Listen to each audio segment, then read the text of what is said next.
الرحیم السلام علیکم ناظرین، آپ دیکھ رہے ہیں پروگرام بلال حیدر چٹھا کے ساتھ عام ایشوز پر بات کریں۔ اور آج پنجاب کے اندر بجٹ پیش کیا گیا اور کل کے بھی وفاقی بجٹ جو کہ ہمارے وزیر خزانہ نے پیش کیا تھا، اور اس بجٹ کے اندر کچھ بھی کوئی خاص ریلیف عوام کو نظر نہیں آیا۔ سملرلی پنجاب کے اندر آج ایک نعرہ لگایا گیا اور کہا گیا کہ ٹیکس فری بجٹ ہم نے دیا ہے۔ ٹیکس فری بجٹ کا مطلب یہ ہے کہ ہم نے کوئی ٹیکس امپلیمنٹ ہی نہیں کیا اس کے اوپر، جبکہ یہ ریالٹی نہیں ہے۔ پرانے جو ٹیکسز لگے ہوئے تھے انہی کو کنٹینیو کیا گیا ہے، تو یہ ٹیکس فری بجٹ کیسے ہوا؟ اگر آپ نے ٹیکسز سارے ویو آف کر دیے ہوتے تو شاید یہ ٹیکس فری بجٹ ہوتا، لیکن ٹیکسز جو پہلے چل رہے تھے وہی ہیں، چونکہ گزشتہ حکومت بھی آپ کی تھی، اس سے پہلے بھی آپ ہی کی تھی۔ تو جو کچھ آپ نے کیا ہے، جس طرح سے آپ نے بجٹ اناؤنس کیا ہے اور جو چیزیں دی ہیں، ٹیکسز تو پہلے ہی امپلیمنٹ تھے، مزید اور بوجھ کیا آپ عوام پر ڈالنا چاہتے تھے؟ عوام سے یہ بوجھ ہی برداشت نہیں ہو رہا۔ محمد اورنگزیب صاحب نے کل جب فیڈرل بجٹ اناؤنس کیا ملک کا، اور 188 خرب سے اوپر کا یہ بجٹ تھا جو انہوں نے اناؤنس کیا، اس میں تنخواہ دار طبقے کے اوپر سب سے زیادہ بوجھ ڈالا گیا ہے۔ یعنی اس ملک کا واحد طبقہ تنخواہ دار طبقہ ہے جو ٹیکس اپنا اوائڈ نہیں کر سکتا، اس سے بچ نہیں سکتا، اس کے پاس کوئی راستہ نہیں ہے۔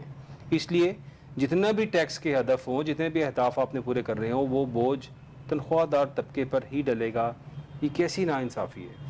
اس ملک کے اندر انڈسٹریلسٹ جو اربوں روپیہ کماتے ہیں، اس ملک کے اندر بڑے بڑے کاروباری لوگ جو اربوں روپیہ کماتے ہیں، ان سے ٹیکس نہیں لیا جا سکتا۔ ان کے پاس یہ آپشن ہے کہ وہ ٹیکس نہ دیں، وہ اپنے ٹیکس کو جس طرح بھی سیٹلمنٹ کریں، وہ ٹیکس اپنے بچا لیں اور نہ دیں۔ لیکن تنخواہ دار طبقہ جس کے پاس یہ آپشن ہی نہیں ہے کہ وہ اپنی تنخواہ، چونکہ ٹیکس کٹ کے ہی تنخواہ ملتی ہے ہر کسی کو، اور اگر اس کے پاس یہ آپشن ہوتی ہے کہ تنخواہ آپ اپنی پوری لے لیں اور بعد میں اپنی مرضی سے ٹیکس پے کر دیجیے گا، تو شاید وہ بھی اس ملک کو ٹیکس پے نہ کر رہا ہوتا۔ لیکن کیا یہی طریقہ ہے کہ آپ جو ایزیلی آسانی سے آپ کو تنخواہ دار طبقے سے ٹیکس کاٹنا آسان لگتا ہے تو آپ وہی کیے جائیں گے، یا آپ کو مزید راستے نکالنے چاہیے؟ محمد اورنگزیب صاحب نے بڑی اچھی پازیٹیو باتیں بھی کی۔ انہوں نے کہا کہ ہمیں پتہ ہے کہ ہر شہری کا لائف سٹائل کیسا ہے، کون کیسے رہ رہا ہے، ہمارے نوٹس میں سب چیزیں ہیں۔ اگر آپ کے نوٹس میں سب چیزیں ہیں تو آپ کو پتہ ہونا چاہیے کس کا لائف سٹائل کیسا ہے اور کس کو کتنا ٹیکس دینا چاہیے۔ کیوں نہیں امپلیمنٹ ہوتا ان کے اوپر ٹیکس؟ کیوں نہیں یہ ہمارے تمام بڑے بزنس ٹائکونز جو ہیں وہ اتنا ٹیکس دیتے؟ کیوں یہاں پہ ایک غریب سے، ایک تنخواہ دار طبقے سے ہی ٹیکس لیا جاتا ہے؟ یہاں پہ آخر اس سسٹم کو کیسے ٹھیک کیا جا سکتا ہے؟ اس پہ بات کریں گے، اور کچھ اور کیسز کی بات بھی کریں گے۔ عمران خان صاحب کا سائفر کیس ہو یا عائدت میں نکاح کا کیس ہو، اس پہ ڈسکشن کریں گے۔ اسٹوڈیوز میں مجھے جوائن کر رہے ہیں طارر صاحب، وکیل ہیں، thank you so much for being here sir. ساتھ تشریف فرمائیں غلام عباس ارل صاحب، thank you for being here. اپنی بات کا آغاز کروں گا، اور جو بجٹ آ گیا، بجٹ کے اندر شاید عوام کو امید تھی اور عوام یہ ایکسپیکٹ کر رہے تھے کہ اس بجٹ کے اندر کچھ ریلیف ملے گا، لیکن کسی قسم کا بھی کوئی ریلیف کہیں پہ نظر نہیں آیا۔ چاہے وہ گاڑیوں کی بات ہو، چاہے وہ کموڈٹیز کی پرائسز ہو، کچھ بھی ہو، یہ سوچا جا رہا تھا کہ شاید کچھ ریلیف ملے گا۔ بلکہ کل یہ بتا دیا گیا کہ پیٹرولیم لیوی جو ہے وہ 60 روپے سے بڑھا کر 80 روپے کر دی گئی، یعنی کہ جو پیٹرول کی طرف سے اگر ریلیف کی کوئی امید تھی وہ بھی ختم ہو گئی۔ کیا ہوگا یہاں پہ اور کس طرح سے یہاں پہ سارے حالات چلیں گے؟ طارر صاحب اسٹارٹنگ فرام یو سر۔ جی سر، بہت شکریہ جی۔ آپ کا گزارش کرتا ہوں کہ ہم نے یہ 3 سالوں میں دیکھا ہے کہ مسلسل ٹیکسز لگ رہے ہیں، جیسے آپ نے انٹرو میں بھی کہا کہ ہر طرح کے ٹیکسز لگ رہے ہیں۔ آج اگر چیک کیا جائے، اگر کوئی بل سامنے رکھا جائے بجلی کا، تو اس میں 13 قسم کے ٹیکسز ہیں، اور اس میں ایک بڑی مزے کی چیز ہوتی ہے کہ اس میں لکھا جاتا ہے مزید ٹیکس، سپر ٹیکس۔ اب یہ کائنڈز آف ٹیکس میں آتے ہی نہیں ہے۔ کوئی مزید ٹیکس کیا ہوتا ہے آپ کو شاید نہ پتا ہو، یہ میرے دوست کو بھی نہ پتا، اور پبلک میں بھی کسی کو نہیں پتا، جو ٹیکس کے لائرز ہیں ان کو بھی نہیں پتا ہوگا کہ مزید ٹیکس کیا ہوتے ہیں۔ اسی طرح یہ جو بجٹ تھا، یہ جو آئی ایم ایف نے دیا وہ یہاں پہ پریزنٹ کر دیا گیا، اور اس میں میں سمجھتا ہوں نہ تو اس بجٹ میں کوئی ریلیف ملا ہے، نہ اس سے پچھلے میں ملا، نہ ہی کوئی 2022 کے بجٹ میں ملا تھا۔ یہ جس کو کہتے ہیں ڈیٹو ہے، یہ 2 سال جو ہیں اس کے ڈیٹو ہے، اور اس میں عوام کو کسی ایک فیلڈ آف لائف میں یہ 3 سالوں میں نہیں ریلیف ملا۔ وہ یہ ایک آتا ہے سال بعد کہ ہم نے بجٹ پیش کر دیا، بجٹ پاس ہو گیا، اور اس میں کسی فیلڈ آف لائف میں کسی ایک طبقے کے لیے، آپ نے انٹرنل میں بھی کہا ہے، کوئی آپ ساری اس کی جو بکلیٹ ہے اس کو پڑھ لیں، کسی ایک فیلڈ میں بھی ریلیف کسی کو قطعی طور پہ، چاہے اس میں مزدور ہے، چاہے اس میں کسان ہے، چاہے اس میں تنخواہ دار طبقہ ہے، چاہے اس میں انڈسٹریلسٹ ہے، سرمایہ دار ہے، اگر ریلیف ملتا ہے تو پھر بھی آ جا کے جو سرمایہ دار ہے اور وہ ویسے ہی ٹیکس کو وہ ٹیکس دیتے ہی نہیں ہے. اگر وہ ٹیکس دیتے ہوں تو جو برڈن جو ہے, جو بوجھ ہے, جو آپ پہ, میرے پہ یا عام سٹیزن جو ہے, جو مڈل مین ہے, جو متوسط طبقہ ہے, اس پہ ڈالا جاتا ہے. تو میں سمجھتا ہوں اس کی ضرورت ہی نہیں تھی, قطعی طور پہ ضرورت نہیں ہے. اگر ٹیکس کلیکشن جو ہے وہ ٹائکونز پہ, جو بزنس مین ہے, جو انڈسٹریلسٹ ہے, جو سرمایہ دار ہے, اس پہ پراپر اس پہ امپلیمنٹ اس کا کر دیا جائے. پراپر امپلیمنٹ کرنا چاہیے. اور اس کے مطابق غلام عباس حرل صاحب کیا کہیں گے آپ سر؟ ٹیکس سے کیا امیدیں تھی آپ کو اور کیا ہوا اس ٹیکس پہ, اور کیا آپ کو اس حکومت سے امید بھی تھی کچھ ریلیف پیدا کریں گے؟ دیکھیں چٹا صاحب, آج بھی ہمیشہ کی طرح عوام دوست بجٹ جو ہے وہ پیش نہیں کیا گیا. 18,877 روپے کا, ارب روپے کا جو وفاقی بجٹ پیش کیا گیا, اس میں 850 ارب روپے جو ہے خسارہ ہے, اور 9,777 روپے جو ہے صرف جو ہم نے اس میں اپنے قرضوں کی ادائیگی نہیں کرنی, اس کے اوپر جو سود کی ادائیگی ہے وہ کرنی ہے. تو اس عوام کے لیے جو, اور اس میں جو تنخواہ دار طبقہ ہے اس کے لیے جو ایک سلیبز بنائی گئی ہیں 3 قسم کی, میں سمجھتا ہوں یہ بھی ان کے ساتھ ناانصافی ہے. اور حقیقت میں جو آپ پوری دنیا میں دیکھ لیں, جو یہ بجٹ پیش کیے جاتے ہیں یہ سارے ڈاکومنٹ کچھ اور ہوتے ہیں, ڈاکومنٹس کے اوپر کچھ اور لکھا جاتا ہے لیکن در حقیقت کچھ اور ہوتا ہے. ہمارے ملک میں تو جو بجٹ جو ہے صرف ڈاکومنٹس کی حد تک ہوتا ہے, حقیقت کے ساتھ اس کا دور دور تک کوئی تعلق نہیں ہوتا. اور آپ دیکھ لیں کہ جو وزیر خزانہ اورنگزیب صاحب ہیں, ان کی جو انہوں نے پریس کانفرنس کی تھی, سوائے ناکامیوں کی داستان کے علاوہ اور کچھ نہیں تھا. اور انہوں نے خود اس چیز کا اعتراف کیا کہ جو معاشی اہداف ہیں بجٹ کے حوالے سے وہ ہم حاصل نہیں کر سکتے. آپ بجٹ پیش کرنے جا رہے ہیں, آپ خود جو ہے اس کے حوالے سے جو ہے آپ اقرار کر رہے ہیں کہ ہم یہ اہداف جو مطلوبہ ہیں وہ حاصل نہیں کر سکتے. میں سمجھتا ہوں چٹا صاحب, یہ چونکہ آئی ایم کی ڈکٹیشن پہ جو ہے اب جو ہے بجٹ پیش ہوتا ہے, اور جتنے بھی وزیر خزانہ آ رہے ہیں پچھلے کچھ عرصے سے سارے امپورٹ کیے جاتے ہیں, درآمد کیے جاتے ہیں, اور آئی ایم ایف کے کہنے پہ وہ وزیر خزانہ لگائے جاتے ہیں. ان کا عوام کے ساتھ کوئی تعلق نہیں ہوتا. جب وہ اپنا ٹینور پورا کرتے ہیں اس کے بعد جہاز پکڑتے ہیں اور واشنگٹن کے لیے روانہ ہو جاتے ہیں, امریکہ کے لیے روانہ ہو جاتے ہیں. لہٰذا جب وہ عوام کے منتخب نمائندے نہیں ہوتے, ان کا عوام کے ساتھ کوئی تعلق نہیں ہے. بنیادی چیزیں جو عوام کے لیے ہیں ان کے حوالے سے کوئی ایسی اس بجٹ میں بات نہیں ہے. نہ تو بجلی سستی کی گئی, نہ پیٹرول سستا کیا گیا, نہ ادویات جو ہے ان کے اوپر ٹیکس لگایا گیا ہے. تو میں سمجھتا ہوں جو بنیادی ضرورت کی چیزیں ہیں وہ اور ہی پہلے ہی پہنچ سے دور ہیں, عوام کی پہنچ سے پہلے ہی دور ہیں. آپ ان کے اوپر اور ٹیکس جو ہے وہ لگا کے, آپ پیٹرول دیکھ لیں اس کی لیوی ٹیکس جو ہے وہ 20% اضافہ کر دیا گیا. وہ پہلے ہی عوام کی پہنچ سے دور ہے, ان کو اور اس کو ٹیکس میں بڑھا کے پھر اور دور کر دی گئی ہیں. اس سے بڑی بات یہ ہے, دیکھیں ہم نے اس ملک میں صرف جو ہے سوائے یہ بجٹ پیش کر کوئی اور اضافی ٹیکس لگا کے عوام کو نچوڑنے کے علاوہ اور کوئی کام نہیں کیا. ہم نے ہمیشہ جو ہے اشرافیہ کو نوازا ہے. یہ ٹیکس بجٹ جو ہے اس لیے پیش کیا جاتا ہے, آپ دیکھ لیں اس ملک میں لوگوں کے پاس کھانے کے لیے کچھ نہیں ہے, اور آپ کے دفاعی بجٹ میں اتنا اضافہ کیا جا رہا ہے جس کی منطق مجھے تو سمجھ نہیں آتی. پوری دنیا میں آپ جو ہے لوگ, عوام پوری دنیا میں جو ریاستیں ہیں وہ اپنی عوام پہ خرچ کر رہی ہیں, وہ انسانوں پہ خرچ کر رہی ہیں, وہ تعلیم پہ خرچ کر رہی ہیں, وہ صحت پہ خرچ کر رہی ہیں. لیکن ہم جو ہے اسلحہ امپورٹ کرنے پہ اور اپنے فیکٹریاں لگانے پہ یہ اپنا جو پیسہ ہے وہ خرچ کر رہے ہیں. پوری دنیا میں جو سرحدیں ہیں وہ صرف لائنوں کی حد تک رہ گئی ہیں, اور ہم نے جو ہے اس کے اوپر ایک ایسی سچویشن کریٹ کی ہوئی ہے, مسلط کی ہوئی ہے کشیدگی, کہ جو پیسہ آتا ہے بجٹ میں وہ سارا جو ہے اسی کھاتے میں چلا جاتا ہے. عوام جو بیچاری ہے پہلے اتنی بدحال ہو چکی ہے, اس کو اور جو ہے ہم اس کے اوپر برڈن ڈال دے رہے ہیں. اس کے علاوہ چٹھا صاحب آپ دیکھ لیں اس حوالے سے جو پیپلز پارٹی ہے, پہلے انہوں نے کہا کہ ہم نے اس میں شامل نہیں ہونا, لیکن وہ آنکھ مچولی کھیلتی رہی, اس کے بعد جو ہے باقاعدہ اس میں شامل ہو گئی. تو میں سمجھتا ہوں کسی بھی سیاسی جماعت کا, کیونکہ یہ منتخب ہو کے نہیں آئے, ان کو سلیکشن کیا گیا ہے, وہ چنتخب ہو کے آئے ہیں, لہٰذا عوام دوست جو ہے بجٹ پیش کرنے سے ان کا کوئی سروکار نہیں ہے. تو لہٰذا یہ بجٹ جو ہے عوام دشمن بجٹ ہے. ان کو سوچنا چاہیے کہ عوام کے حوالے سے جو ہے کچھ ایسی پالیسیاں جو ہے, اور ایسی آپ دیکھ لیں یہ 23rd پروگرام ہے آئی ایم ایف کے ساتھ, یہ ہے 23rd پروگرام ہمارا ہو چکا ہے کمپلیٹ. اب ہم نے 24th پروگرام میں جانا ہے. اب دیکھ لیں ابھی تک ہماری معیشت بہتر نہیں ہو سکی 23rd پروگرام کے بعد بھی. آئی ایم ایف میں ہم کیوں گئے تھے؟ اسی لیے کہ ہماری معیشت بہتر ہو سکے. لیکن اگر آپ کے 23rd پروگرام سے معیشت بہتر نہیں ہو سکی تو 24th سے بھی بہتری نہیں ہونے والی. اور یہ ایک تو امپورٹڈ جو وزیر خزانہ تھے یہ اس کے ذمہ دار ہے, اور دوسرا اسحاق ڈار صاحب اس کے ذمہ دار ہیں. ان کے کوئی ایسا ویژن نہیں ہے ان کے پاس کہ وہ اس طرح کی کوئی معاشی حکمت عملی جو ہے وہ لایا جا سکتا ہے. اس بجٹ میں بھی اسحاق ڈار صاحب ہی ذمہ دار ہیں محمد اورنگزیب صاحب کے ساتھ. دیکھیں پیپلز پارٹی جو ہے, اب جو پچھلا یہ کل جو اجلاس تھا پارلیمنٹ کا, اس میں پیپلز پارٹی جو ہے اس کے اعتراض تھے. ٹھیک, وہ پیپلز پارٹی کے اعتراضات اور تحفظات تب تک ہوتے ہیں جب تک وہ اپنی پیسوں کی ڈیمانڈ رکھتے ہیں.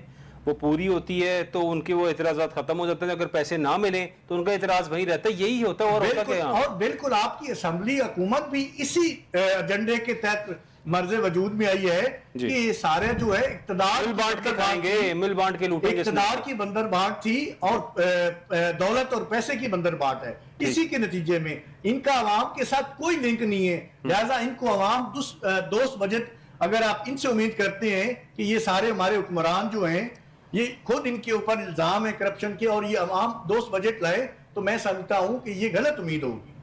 نان فائلرز کے گرد مزید گھیرا تنگ کرنے کی بات ہو رہی ہے اور کہا جا رہا ہے کہ بیرون ملک سفر پر پابندی لگانے کی تجویز ہو رہی ہے کہ نان فائلرز جو ہیں. سر یہ فائلر اور نان فائلر کا کیا ڈفرینس ہے ظفر تارڑ صاحب؟ اگر کوئی بندہ, کوئی غریب آدمی, کوئی ان پڑھ شخص فائلر ہونا چاہتا ہے جس کے پاس کچھ بھی ایسی چیزیں نہیں ہیں, اس کو شعور ہی نہیں ہے اس چیز کا, وہ کیسے فائلر ہوگا؟ اور پھر اگر وہ فائلر نہیں ہوگا تو اس کے خلاف کی جو کریک ڈاؤن ہو رہا ہے نان فائلرز کا, کیا سمجھتے ہیں آپ کیا ہو رہا ہے سر؟ دیکھیں میں گزارش کرتا ہوں کہ فائلر اور نان فائلر سے ہٹ کے ہم گورنمنٹ کو چاہیے یہ تھا کہ ٹیکس کلیکشن کی طرف جائیں. اگر آپ فائلر ہیں اس میں 0 ٹیکس فائل کر دیا, ویلتھ سٹیٹمنٹ جو آپ بناتے ہیں اس میں آپ نے 0 کر دیا, آپ نے اس کی انکم جو ہے وہ سالانہ 6 لاکھ سے مائنس کر دی, لیس کر دی, تو وہ فائلر ہونے کا کیا فائدہ؟ سمپلی یہ ہے کہ وہ 1000 روپے کا چالان میں جو ہے وہ ہی صرف پے کرے گا نا. اس کے علاوہ ایف بی آر کو یا ادارے کو کیا فائدہ ہو سکتا ہے؟ سر تو ٹھیک ہے نا, اگر اس کا ٹیکس بنتا نہیں ہے, اگر وہ اپنی ساری چیزیں ثبوت دے دیتا ہے تو پھر وہ 1000 روپے جمع کرائے گا جو فارم فیس ہے اور 0 ٹیکس فائل ریٹرن کرتا ہے. اس میں صرف یہ ہے کہ ایک تو وہ اس کو ہر سال یہ کروانا ہوگا. ٹھیک ہے, ہر سال جو ہے ٹیکس ایئر جب شروع ہوتا ہے اس کے بعد اس کو کروانا پڑے گا.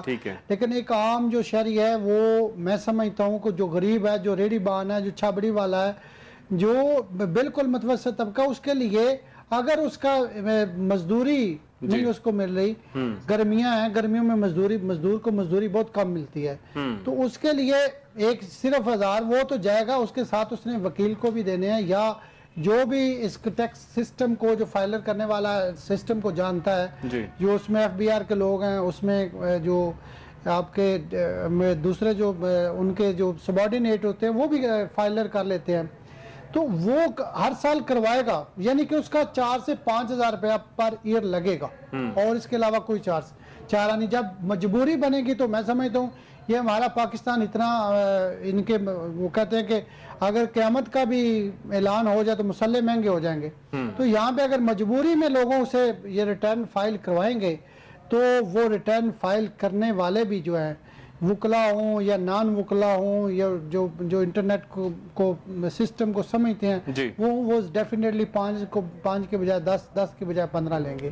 تو وہ جو مجبور شخص ہیں, جو غریب ہے, جو سر یہی تو بات ہے نا کہ غریب آدمی کو آپ دوبارہ اسی طرف لگا رہے ہیں کہ وہ اب مجبور ہو جائے دوبارہ وکلا کے پاس جانے میں اور اپنے ٹیکس ریٹرنز فائل کرنے کے لیے, بیکاز ہمیشہ لائرز ہی یہ کام کرتے ہیں اور لائرز ہی آئی گیس اس کام کے لیے سوٹیبل ہوتے ہیں جو ٹیکس لائر ہوتے ہیں. اس کے لیے ایک تو ایکسپرٹس جو ہے نا وہ لائرز ہی ہو سکتے ہیں. اس کے علاوہ اگر کسی قسم کی وہ ویلتھ سٹیٹمنٹ جو ہے وہ کسی آپ نے نان پروفیشنل سے کروا لی تو اس میں بھی پیچیدگیاں, اسسمنٹ جو ہے وہ غلط ہو گئی تو آپ کو FBR کی طرف سے نوٹسز آ جاتے ہیں, پھر جرمانہ ہوتا ہے, وہ جرمانہ اس قدر ہوتا ہے کہ وہ عام بندہ جو وہ ادا کرنے کا قابل نہیں ہوتا, تو اس کے لیے وکیل کے پاس جانا.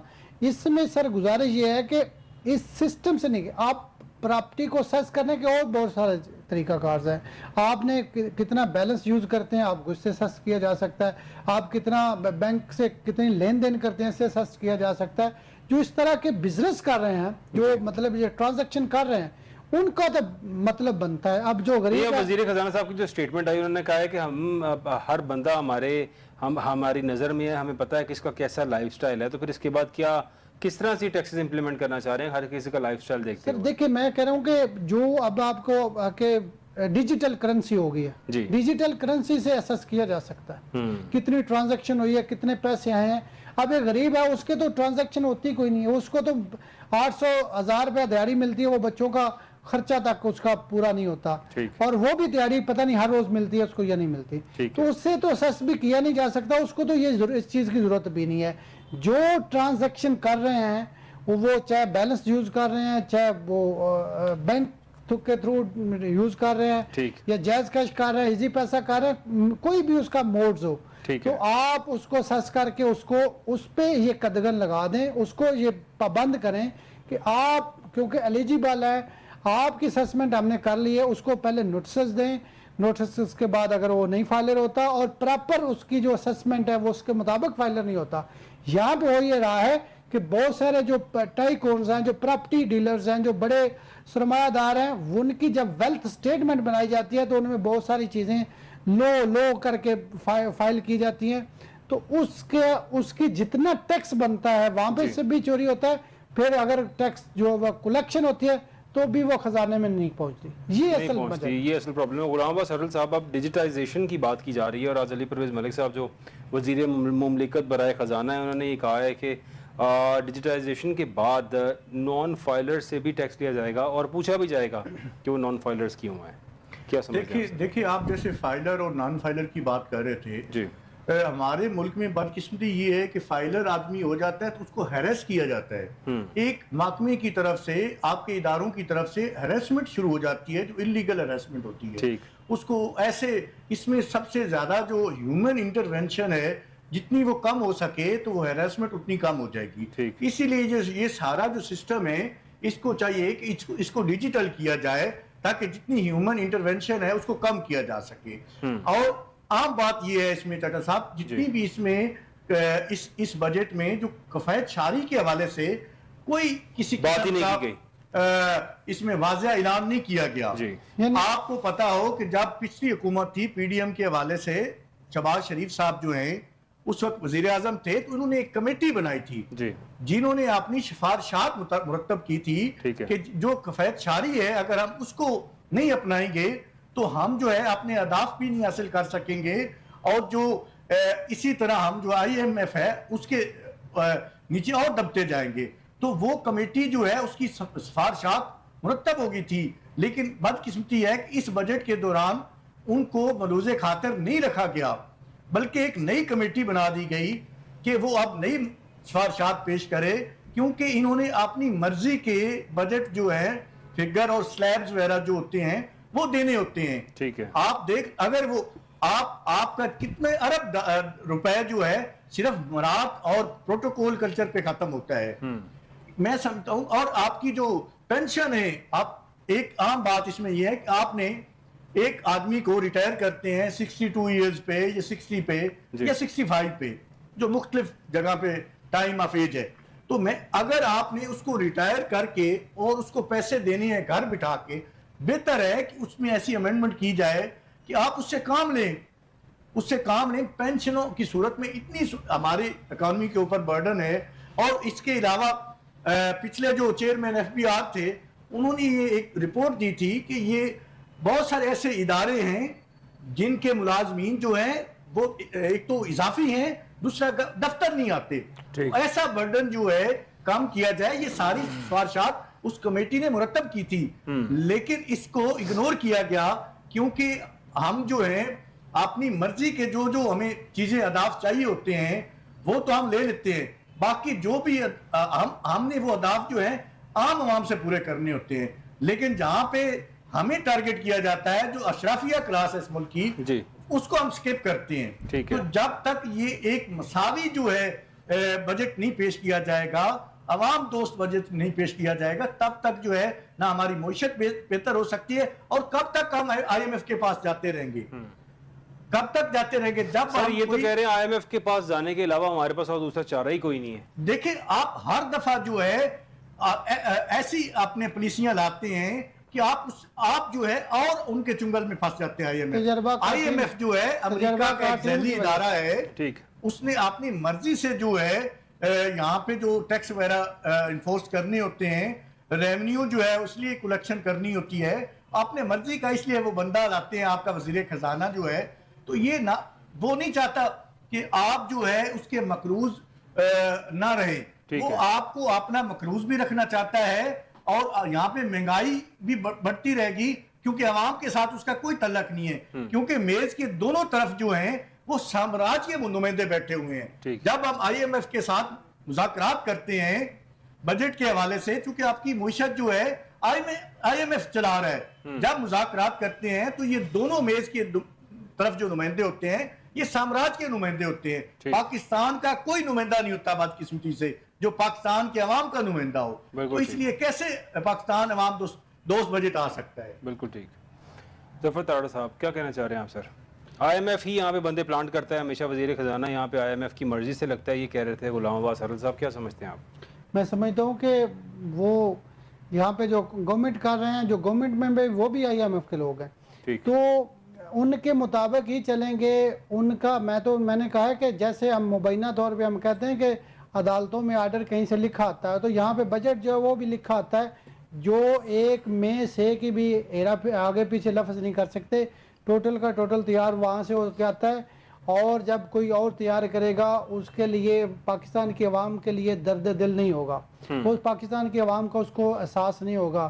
اب احساس تو وہ کرے گا جو پاکستان میں رہنا چاہتا ہے, جو پاکستان میں رہ رہا ہے, یا جو پاکستان کی عوام کی جو ذب و حالی ہے اس کو دیکھتا ہوگا. تو جب وہ یہاں پہ رہتے نہیں ہیں, یہاں پہ وہ کہتے ہیں, وہ جو لاسٹ ٹائم ہم نے سنا تھا کہ کہتے ہیں کہ جو اوورسیز پاکستانی ہیں ان کو پاکستان کا نہیں پتا, تو یہ جو ہمارے حکمران ہیں یہ بھی تو اوورسیز پاکستانی ہیں, ان کو کون سا پتا ہے؟ تو یہ صورتحال ہے. اس صورتحال میں یہ ہم بجٹ کا جو بات کر رہے ہیں نا, یہ بات کرتے ہی رہیں گے. آپ ہر چینل پہ ہو رہی ہے, آپ بھی کر رہے ہیں, باقی چینلز پہ بھی ہو رہی ہے, لیکن یہ کچھ دنوں تک اس کا سلسلہ رک جائے گا. اصل میں جو ہے, جو جتنے فراڈ ہو رہے ہیں, جتنی چیزیں, جیسے یہ ریسنٹلی آپ نے دیکھا ہے کہ گندم کا بحران آیا ہے. گندم کا کسان جو ہے اس کو کاسٹ پڑ رہی تھی 3500 کی, اور اس کو 20,000 اپنا 2600-2500 میں اس کو, تو اس میں 310 ارب کا جو ہے نا وہ ٹیکہ لگا ہے. اب صورتحال یہ ہے کہ اگر آپ آج بازار میں جائیں تو وہ رش نہیں ہے, لوگوں کی پیئنگ کیپیسٹی نہیں رہی. ٹھیک, اس میں سب سے بڑا جو ہے وہ جو کسان کو 70% پاکستانی جو ہیں ان کا انہوں نے اتصال کیا ہے. اور میں کہتا ہوں کہ جو پیپلز پارٹی والے ہیں ان کا نشان شیر ہے, اور جو نون لیگ والے ہیں ان کا نشان تیر ہے, یہ دونوں ایک ہی ہیں. اور پی ڈی ایم کی گورنمنٹ تھی, پی ڈی ایم 2 آئی جو کیئر ٹیکر گورنمنٹ تھی, اب پی ڈی ایم 3 ہے. یہ انہی کا ہے سلسلہ ہے, اور وہ تو سلسل چلتا رہے گا اور چل رہا ہے. اس کے علاوہ جو گورنمنٹ میں حصہ بنتے ہیں, آج ہم نے دیکھا ہے کہ جو فروخ ستار صاحب ہیں وہ کہہ رہے تھے کہ یہ فارم 47 کی پیداوار ہے. اب وہ اپنا کچھ حصہ لیں گے تو پھر وہ بھی فارم 45 والی 47 والی بات چھوڑ دیں گے. اسی طرح پیپلز پارٹی والے آپ نے بھی کہا کہ وہ بھی اپنا حصہ لیں گے. جب بھی اسی طرح کی پھاڑ تڑ کی گورنمنٹ ہوگی تو پھر اس طرح سلسلہ چلتا رہے گا.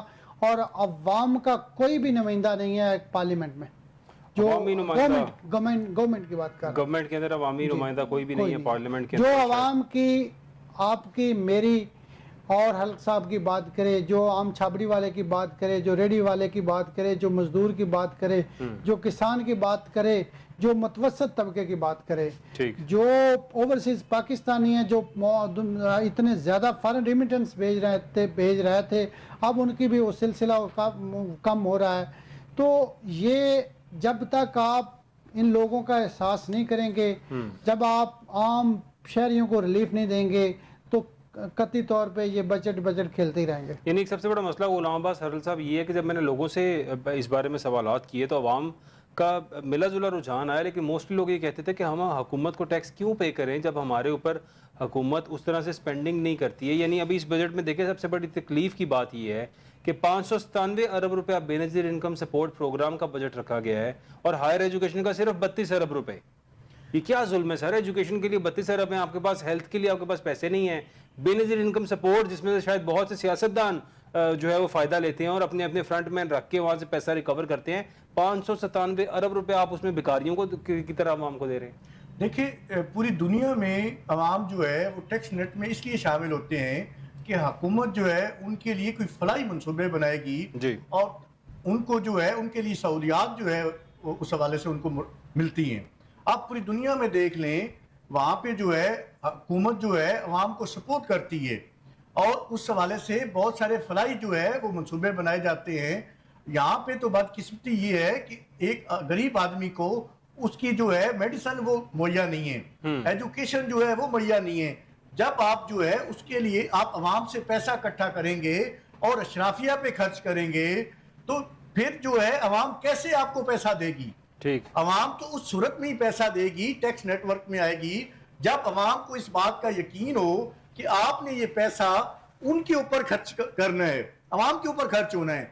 اگر عوام کو یہ ہو کہ یہ سارا جو ہے جو بھی ہم ٹیکس دیں گے یہ مال مفت دلے بے رحم ہو کے خرچ ہوتا رہے گا، اس کے بعد اس کی بعد جو آپ جو ہے پراپرٹیاں بنائیں گے، آپ پوری دنیا میں جو ہے اپنی پراپرٹی بنائیں گے عوام کے پیسے سے، عوام کے ٹیکس سے، تو عوام بیچاری اپنی خون پسینے کی کمائی سے کیسے آپ کو جو ہے وہ پیسے دے گی؟ تو یہ بنیادی چیزیں ہیں جن کو ایڈریس کرنا ضروری ہے اگر آپ چاہتے ہیں کہ ملک میں ٹیکس نیٹ جو ہے اس کو وسیع کیا جائے. تو پھر یہ بنیادی عوام کا اعتماد جو ہے وہ بہت ضروری ہے. آپ جتنے مرضی پروگرام لے آئیں، آپ جو مرضی کر لیں، جتنی اصلاحات کرنی ہے وہ کر لیں، آپ کیسے پوری دنیا عوام کو لا سکتے ہیں؟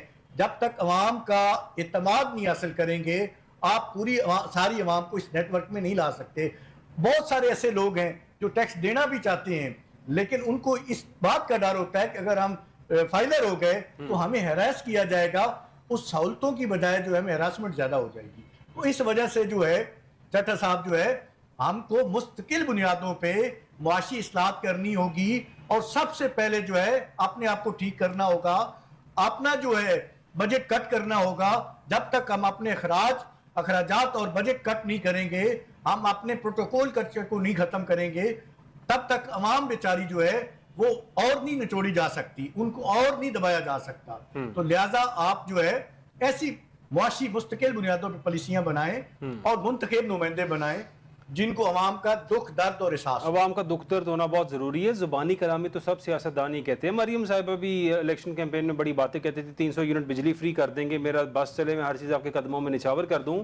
کسان کا گندم کے ساتھ جو بیڑا گر کیا ہے مریم صاحبہ نے، مطلب یہ 310 ارب کا بھی تخمینہ ایک لگایا گیا ہے کہ نقصان ہوا ہے ان لوگوں کو جنہوں نے انویسٹ کیا تھا، جو اس سے ارن کرنا چاہتے تھے. پورے سال کے دانے اکٹھے کرتے ہیں زمیندار بیچارے، لیکن جو حال ہوا ہے گندم کے اندر، اور یہی لوگ جو ہے 310 ارب کا وہاں نقصان کیا ہے اور اپنی کئی 100 ارب کی سرکاری گاڑیاں فیولنگ اور اپنی عیاشیاں اور مراعات کے اندر استعمال کرتے ہیں. تب ان کو خیال نہیں آتا. جب مریم صاحب نے 3.25 کروڑ روپے کے ٹائر ڈلوائے تھے نا گاڑی کو، ان کو چاہیے تھا وہ نہ ڈلوائے ہوتے اور کسانوں کو، غریبوں کے لیے وہ کام کر رہی ہوتی تو احساس ہوتا، ہمیں بھی پتہ چلتا کہ واقعی اپنی عیاشیاں بند کی ہیں. غلام عباس ہرل صاحب، ظفر تارڑ صاحب، آپ کا ناظرین آپ سب کا دیکھنے کا بہت شکریہ.